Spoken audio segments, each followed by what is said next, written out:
Hello everyone, this is Mukarram Mohammad বাঁধন। তো আজকে আমরা introduction to gas turbine, simple constant pressure gas turbine নিয়ে কিছু কথাবার্তা বলবো। তো প্রথমত গ্যাস টারবাইন যেটা, সেটা হচ্ছে আইডিয়াল ব্রেটন সাইকেলে চলে। তো আমরা একটা ব্রেটন সাইকেলে চলে বেসিক্যালি। তো আমরা যদি একটা আইডিয়াল ব্রেটন সাইকেল দেখি কীরকম। আচ্ছা, আমি এই ভিডিওতে যা যা আলোচনা করবো basically gas turbine, constant pressure gas turbine বা কনস্ট্যান্ট ভলিউম গ্যাস টারবাইনের এফিসিয়েন্সি কীভাবে ইনক্রিজ করা যায় এবং সেই রিলেটেড প্রবলেম দেখব। সো প্রবলেম কিছুক্ষণের মধ্যেই শুরু হবে। প্রবলেম দেখার আগে আমরা কিছু থিওরি দেখে নিই। সো থিওরি অ্যান্ড তার প্রতিপাদন দেখব। তো আইডিয়াল ব্রেটন সাইকেল, তো আইডিয়াল ব্রেটন সাইকেলের যদি আমি পিভি ডায়াগ্রামটা ড্র করি, পিভি ডায়াগ্রাম হচ্ছে প্রথমত পিভি ডায়াগ্রাম এবং টিএস ডায়াগ্রামটা আমি যদি ড্র করি, তাহলে গ্যাস টারবাইনের যেই এটা হচ্ছে আইসেন্ট্রপিক কম্প্রেশন হবে প্রথমত 1 থেকে 2 আইসেন্ট্রপিক কম্প্রেশনের মধ্যে দিয়ে। তারপর আমাদের হিট অ্যাডিশন হবে, সেটা হচ্ছে কনস্ট্যান্ট প্রেশার হিট অ্যাডিশন। তারপর আমাদের হবে isentropic expansion and constant pressure heat removal. 3, 4। So এটা যদি আমি isentropic compression, constant pressure heat addition, isentropic expansion, constant pressure heat removal. So এই জিনিসটা হয়ে থাকে 1, 2, 3, 4। তাহলে এইটা হচ্ছে আমার আইসেন্ট্রপিক কম্প্রেশন। তো আমরা যদি গ্যাস টারবাইনের স্কেমেটিকটা দেখি, প্রথমত এখানে আমার একটা কম্প্রেসর থাকে, আর এই কম্প্রেসর আর গ্যাস টারবাইন হচ্ছে শ্যাফট থাকে, একই শ্যাফটের মধ্যে কানেক্টেড থাকে। আর আমরা জাস্ট স্কেমেটিক রিপ্রেজেন্টেশন, এখানে আমরা যদি একটা কম্বাসন চেম্বার দেখাই, এখানে আমি ফুয়েল দিব। এখানে আমি যদি ফুয়েল দিই তাহলে ফুয়েল দিলাম। আর যদি আমি এটা ক্লোজ সাইকেল দেখাই, যে এখানে একটা হিট এক্সচেঞ্জার থাকে, যেটা আবার আমরা এখানে দিতে পারি। সো এদিকে হচ্ছে ফ্রেশ এয়ার ঢুকে, যেটা হচ্ছে আমাদের কম্প্রেসর, এটা হচ্ছে আমাদের টারবাইন, এটা হচ্ছে আমাদের কম্বাসন চেম্বার।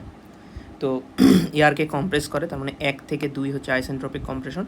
তারপরে যে কম্বাসন চেম্বারে 2 থেকে 3 হচ্ছে কনস্ট্যান্ট প্রেশার হিট অ্যাডিশন, এটা হচ্ছে আমার কনস্ট্যান্ট প্রেশার হিট অ্যাডিশন।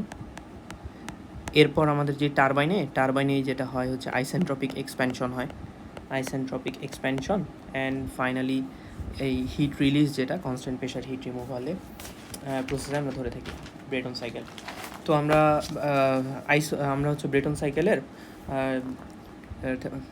এই ইফিসিয়েন্সি দেখি, থার্মাল ইফিসিয়েন্সি। ওকে, তাহলে ব্রেটন সাইকেলের যদি আমরা থার্মাল ইফিসিয়েন্সি দেখতে চাই, তাহলে প্রথমত 1 থেকে 2, যেখানে হচ্ছে আমাদের বেসিক্যালি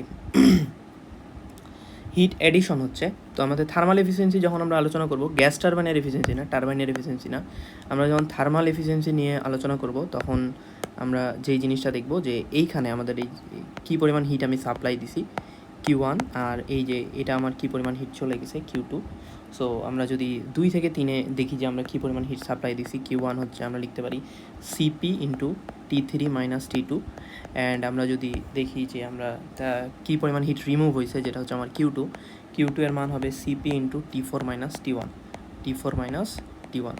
তাহলে আমরা এখান থেকে যেই নেটওয়ার্ক আসলে কত পাচ্ছি, নেটওয়ার্ক হচ্ছে Q1 মাইনাস Q2, এটাকে আমরা লিখতে পারি CP into T3 minus T2 minus CP into T4 minus T1। তাহলে আমাদের থার্মাল এফিসিয়েন্সি যেটা, থার্মাল এফিসিয়েন্সি আমরা লিখতে পারি, এটা ব্রেটন সাইকেলের থার্মাল এফিসিয়েন্সি যেটা, সেটা কি, সেটা হচ্ছে নেটওয়ার্ক, যেটা আমরা লিখলাম CP into T3 minus T2। এই যে এখানে এই যে এই দুইটাই T3 মাইনাস T2 আর হচ্ছে T4 minus T1। Okay, T3 minus T2 minus CP into T4 minus T1 divided by আমাদের যে ইনপুট আসলে হিট এনার্জি যেটা দিছি আমরা, CP into T3 minus T2। তাহলে আমরা এটাকে লিখতে পারি 1 মাইনাস CP কাটা, তাহলে এটাকে লেখা যাচ্ছে T4 minus T1 divided by T3 minus T2। তাহলে আমরা এখন একটু দেখি জিনিসটা 1, 2, 3, 4। তাহলে 1 থেকে 2 আমরা করছি হচ্ছে আইসেন্ট্রপিক কম্প্রেশন, আর 3 থেকে 4 আমরা করছি হচ্ছে আইসেন্ট্রপিক এক্সপ্যানশন। তো 1 থেকে 2-তে যেই প্রেশার রেশিও, 3 থেকে 4-এও সেম প্রেশার রেশিও থাকবে।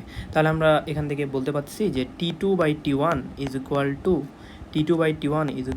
P2/P1 to the power gamma minus 1 by gamma, এটা আমরা জানি আইসেন্ট্রপিক এক্সপেনশন বা কম্প্রেশনের ক্ষেত্রে P2 by P1 to the power gamma minus 1 by gamma. তাহলে সিমিলারলি আমরা আবার এটাও লিখতে পারি যে T3 বাই T4 এটাকে আমরা লিখতে পারি হচ্ছে P3 by P4 to the power gamma minus 1 by gamma. So আমরা এখান থেকে দেখতে পাচ্ছি যে P2 by P1 R P3 by P4 এই দুইটা সেম। সো আমরা এটা জানি যে P2 বাই P1 বেসিক্যালি আমরা এটা জানি pressure ratio P2 by P1 to the power gamma minus 1, এটাকে আমরা বলতে পারি divide by gamma equal to P3 by P4। যেহেতু এই দুটাকে সেম লিখতে পারি তাহলে গামা মাইনাস 1 বাই গামাকেও আমরা সেম লিখতে পারবো। তাহলে এখান থেকে এটাকে কী লেখা যায়, এটাকে লেখা যায় T2 by T1 equal to আমরা লিখতে পারি বেসিক্যালি T3 বাই T4। তাহলে T2 by T1 equal to T3 by T4 হলে আমাদের যে থার্মাল এফিসিয়েন্সি সেটা কত আসে, thermal efficiency eta thermal would B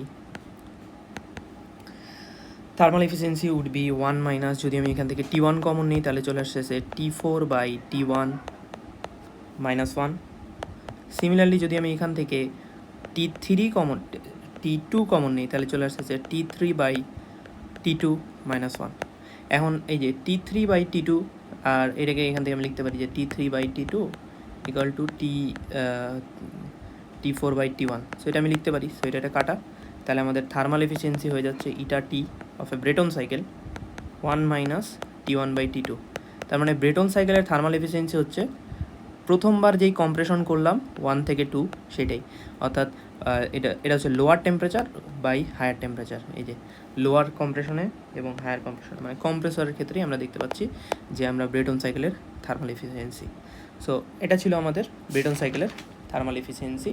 তো ব্রেটন সাইকেলের থার্মাল এফিসিয়েন্সিকে আমরা যদি in terms of pressure ratio লিখতে চাই তাহলে আমরা in terms of pressure ratio এটাকে লিখতে পারি যে এটাকে আমরা in terms of pressure ratio লিখতে চাই, এটাই আসে বেসিক্যালি। এটা হচ্ছে 1 minus P1 by P2 to the power gamma minus 1 by gamma. তাহলে এটা হয়ে গেল আমার হচ্ছে ব্রেটন সাইকেলের থার্মাল এফিসিয়েন্সি। আর P1 বাই P2কে আমরা লিখতে পারি হচ্ছে প্রেশার রেশিও RP। তাহলে আমরা এটাকে P2 বাই P1কে আমরা প্রেশার রেশিও বলতে পারি, এই যে বড়টা বাই ছোটোটা এটাকে আমরা RP বলি। তাহলে আমরা এটাকে 1 বাই RP বলতে পারি। তার মানে আমাদের ইটা থার্মাল এফিসিয়েন্সি যেটা সেটা চলে আসলো 1 minus 1 by RP to the power gamma minus 1 by gamma. আর এই গামা মাইনাস 1 গামা বাই গামাকে মাঝে মাঝে এম দিয়ে ডিনোট করা হয়, ঠিক আছে। তাহলে M equal to gamma minus 1 by gamma. তাহলে এই তো প্রুফড। তাহলে এটা গেল আমাদের ব্রেটন সাইকেলের থার্মাল এফিসিয়েন্সি। তাহলে thermal efficiency of Brayton cycle যে প্রেশার রেশিওর সাথে রিলেটেড। তার মানে এটা আমরা যদি কনক্লুশন আসে যে ব্রেটন সাইকেলের থার্মাল এফিসিয়েন্সি আসলে প্রেশার রেশিওর উপর কীভাবে ডিপেন্ড করছে, এখানে দেখা যাচ্ছে যে মাইনাস আছে আর 1 বাই RP আছে।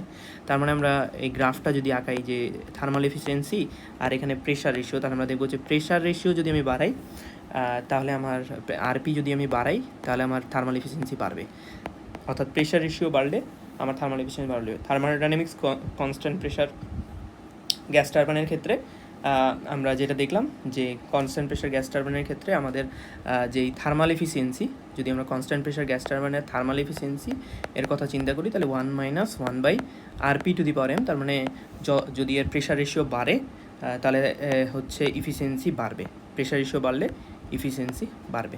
তো এই ভিডিওর জন্য এই পর্যন্তই রাখবো, আমরা নেক্সট ভিডিওতে এখান থেকে কন্টিনিউ করবো। Thank you.